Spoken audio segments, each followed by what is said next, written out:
ANC's January 8th statement was overshadowed by a fire at Parliament and the release of the first part of the state capture report. President Cyril Ramaphosa addressed various issues yesterday in Polokwane, and of course these are issues that not only face the party but also the country. He chastised ill-disciplined party members and outlined a fresh approach to rooting out the corrupt and filling positions with competent people. Well, let's talk more about then the state of the ANC, reflections on the developments over the past week. We're joined by ANC NEC member Nomvula Mokonyane. Ms. Mokonyane, good evening to you, and thank you so much for your time tonight. So there's been an opportunity, I imagine, over the last 24 hours to sit back and really take a look at the events of Polokwane and what the ANC had set out to do versus what was actually accomplished. There were lots of people that were asking why it is that the ANC went ahead with such big celebrations when it can barely pay salaries. How do you justify that? Well, good evening to you and evening to the viewers of Newzroom Afrika. Thank you for inviting us. As you will recall, usually the ANC would have a week-long program as a build-up to the January 8th NEC statement, and having also had activities from the 16th of December and take a break from the 30th of December until the 3rd. This has been done differently in view of the various challenges and, amongst others, finding ourselves operating under the conditions of the pandemic, COVID, as well as finding ourselves under the challenges of financial constraints, and thirdly, finding ourselves having to reprioritize what has to be done in celebrating the anniversaries of the African National Congress. And what we have been able to do in this year's anniversary, 110th anniversary of the ANC, was to work more focusing on issues of reconnecting the ANC to communities, ensuring that we activate those branches that have just gone to branch biannual general meetings over the past few months. And in Limpopo, given the fact that we've just had regional conferences, the importance also of activating cadres of the African National Congress. So what has been very different was to deal with organizational renewal, reconnection with communities and various stakeholders, informed, of course, by the outcomes of the past local government elections, but minimizing physical contact in view of the pandemic and conditions. And, of course, appreciating that it's been a while since the ANC has had mass gatherings, and hence what happened over this week with the event of the ANC Women's League and the event of celebrating the life and times of Comrade Peter Mokaba. The question including even on the very day yesterday where ordinarily we would have filled the stadium, but we had to have delegates that were coming from branches being the ones who participate. So the question was really about the moral justification for the ANC having an event as big as January 8th was, and you talk about it in terms of it being smaller than it would ordinarily be.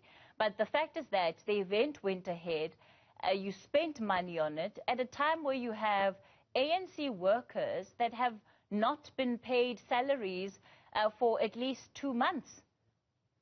The reality is that there has been an attempt by the Treasurer General on behalf of the NEC in ensuring that those that have not been paid are paid. Of course, there is still some money that is outstanding, and we remain humbled by the fact that, in fact, those who pulled the whole program, majority of them are comrades who are full-time workers of the ANC who have got these challenges, but out of their own conviction, without being forced to report for duty, availed themselves because of their appreciation of the significance of this particular event in the calendar of the African National Congress.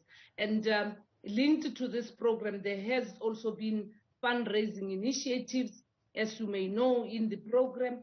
And we also hope that with the other initiatives, the Treasurer General will report on the resources that have been mobilized. And everybody has said the priority must go towards sorting out the issues of finances related to the employment of workers. So this issue has been going on for some time now. And one of the challenges that it presents is that the ANC often speaks of itself as a leader of society, and you are the party that is currently in government nationally. So how can the people of South Africa have confidence in the ANC to, number one, run the affairs of this country effectively when you are seemingly not able to do it within your own quarters? And of course, the other natural concern is this ongoing gap of resources. Is the ANC going to be looking to the state to fund its activities in ways that we have seen unveiled at the Zondo Commission of Inquiry? Those are really the big questions that South Africans have. In fact, what has also been quite important with all these challenges the ANC has been going through, the dependency has ceased from being more dependent on national office to pay salaries, to employ workers. And we have seen provinces also coming forward, assisting, including regions, doing their own fundraising initiatives and working towards the full financial self-reliance. That on its own, the Treasurer General is championing, working together with the officials. The second thing that the NEC has agreed was that there must also be a review of the structure and the capacity of the ANC. However, it cannot be something that gets resolved under these conditions where workers are left desperate and not being fully paid, including some of the commitments such as medical aid and their provident fund. So there is a lot of discussion now that is taking place within the organization.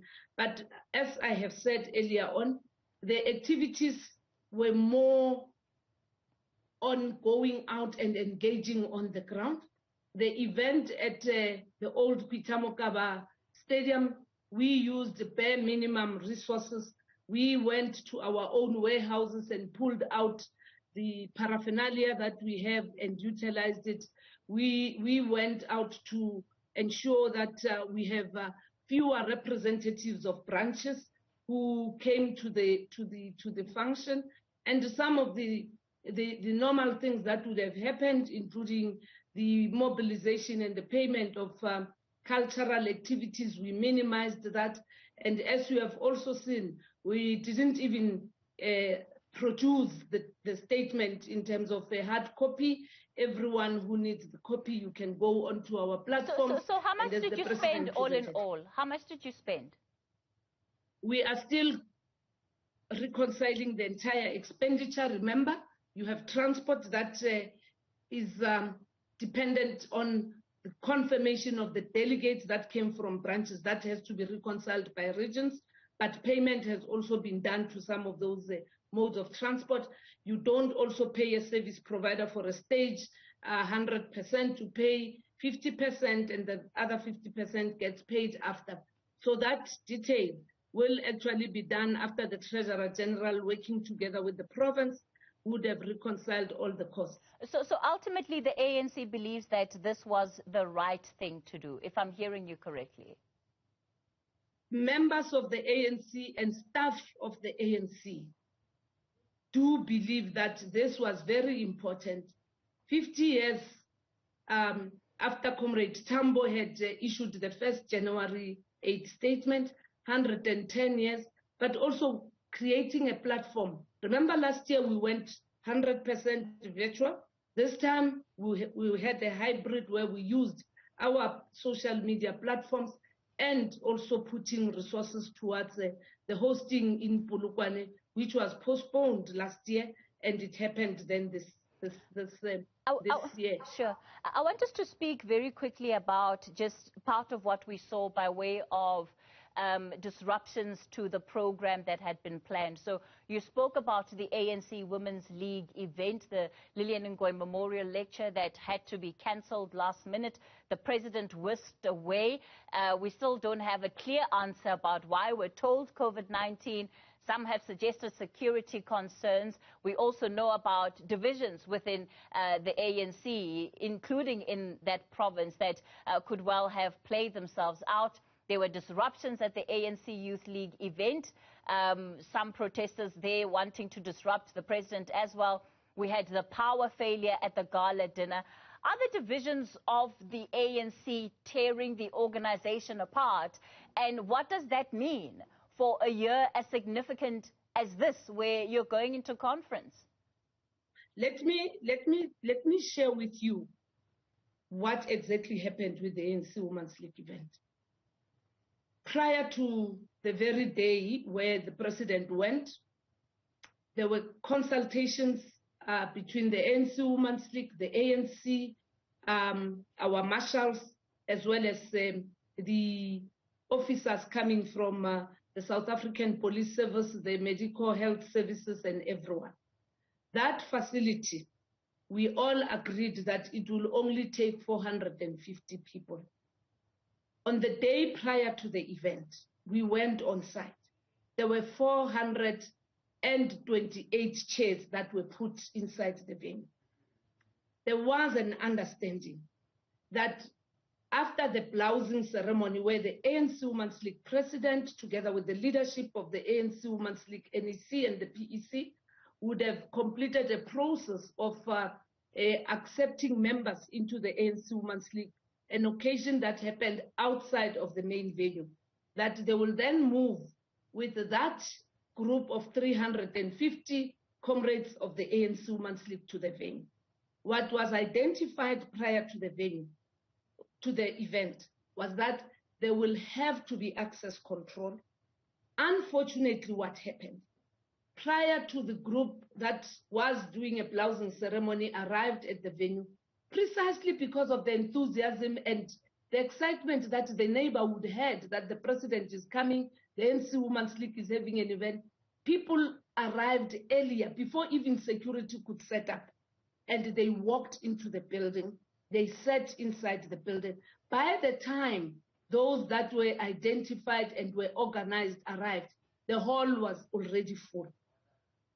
Together with the ANC Women's League, as well as the president's support staff, we then were trying to discourage many of those who were not supposed to be inside the hall to move out of the hall. And that could not happen. And unfortunately, in view of the COVID conditions, and one of the things the ANC has committed itself, and we targeted January 8 as our platform to try and adhere to the COVID regulations. We could not actually comply because ventilation was compromised. But Ms. Mokonyane, you would have seen this Can long. I finish? Yes, I'm going to give you a chance to do that. But you would have seen those numbers.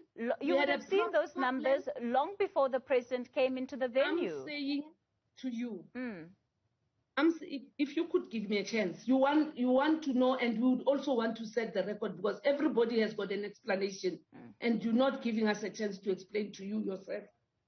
I'm saying people arrived earlier, and also the delegation from the Women's League event arrived and found people in. The president was moving from the golf tournament, and he was already on his way to the venue, and he arrived.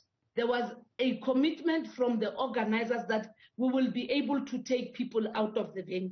When we could not actually succeed on that, then there was that decision by the ANC Women's League leadership and the ANC leadership that let's rather remove the president from the site, and we will organize another event. And we have spoken to the family of Umamu Lillian Ngoyi, and a proper date would be set up. And having seen what happened at the Women's League event, because the Youth League was going to have their own event at the same venue, we then resolved that let's take the Youth League to an alternative venue called Jack Waters. The Youth League came and reported that they are relocating their event. Remember, it was going to be in Lebowakgom. So their mobilization was focusing on Lebowakgom. Upon them then relocating to Jack Waters, there was again excitement in that part, in that sub-region, having also mobilized Lebowakgom, and the numbers were high. And of course, because it changed within a period of 24 hours, comrades in the vicinity took offense that an event is organized and they are deprived access. And it is on those bases that it was then resolved that let's have a track, let's have the president addressing in an open space, so that then we do not face challenges of not complying with half of the number that the hall could accommodate.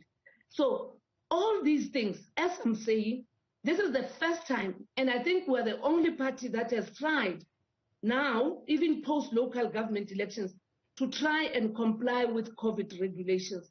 So it is all that has to do with what happened, and I'm sure you saw, once the president went out and the Youth League leadership was there in control, everything ran smoothly. It was not disruption, it was an insistence to be part of the activity. Once it went outdoors, everybody was there, it was well, and the president was properly welcomed. The leadership of the ANC Youth League was NYTT, were able to also speak to their own constituents. Of course, we also know that in that same week, there were other branches of the ANC who were scheduled to hold an event on January 8th as well, particularly in the Vembe district, where they had wanted to invite the party Secretary General, suspended Secretary General, that is, Ace Magashule, to come and address them. So there's no question about the fact that there were divisions. Are you saying that the disruptions had, or rather, that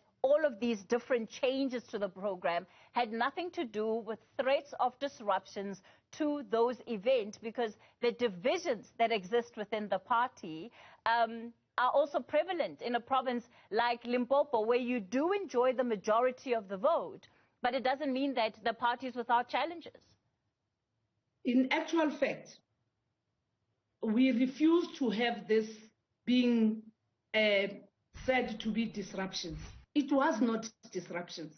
What has happened, we had oversubscription and more numbers as compared to those that we had planned to have. The ANC Women's League comrades and the community around the civic center there in Lebowakgom was not actually violent. They had no demands that they were putting, contrary to what was happening. Their plea was for them to be part of listening to the president of the ANC Women's League, as well as listening to the lecture on Umamulili Ngoyi. That there was never any other demand, and I challenge the media to tell, if you say it's disruptions, what were the demands on the ANC and the organizers? Comrades wanted to be part. Right. And remember, we've not been active out in the public for a long time. Same with the ANC Youth League. Even those video clips that are running around, everybody keeps saying, we want to have access. Who is accredited and who is not accredited? And correctly, after looking at those issues and appreciating that they had organized in Lebowakgom, and now they are in an area where there are walk-ins, comrades, leaders of the Youth League, together with the leadership of the ANC, became very proactive, having learned from the Women's League event that let's rather have an open-air activity. So there has not been disruptions. As for the Vembe issue, I'm sure the regional leader, you've seen the correspondence by the regional leadership of Vembe region through the regional secretary. That program was not part of the ANC's national program. We present our programs. We go public. We briefed you, the media, about the activities of the ANC. It was not in the program. However, you can't also suppress spontaneous activities that happen not only in Limpopo but everywhere. But lastly, let me finish. Very briefly, please. We've got an ad break coming up. All our programs were presented to both you in the media, and they were also presented to the South African Police Services and the Health Department in line with COVID. So all that has happened indicated the enthusiasm and the yearning of members and supporters of the ANC to be part of the ANC activities. Ms. Mokonyane, we're going to have to leave it there. Thank you for your time tonight. ANC NEC member Nomvula Mokonyane.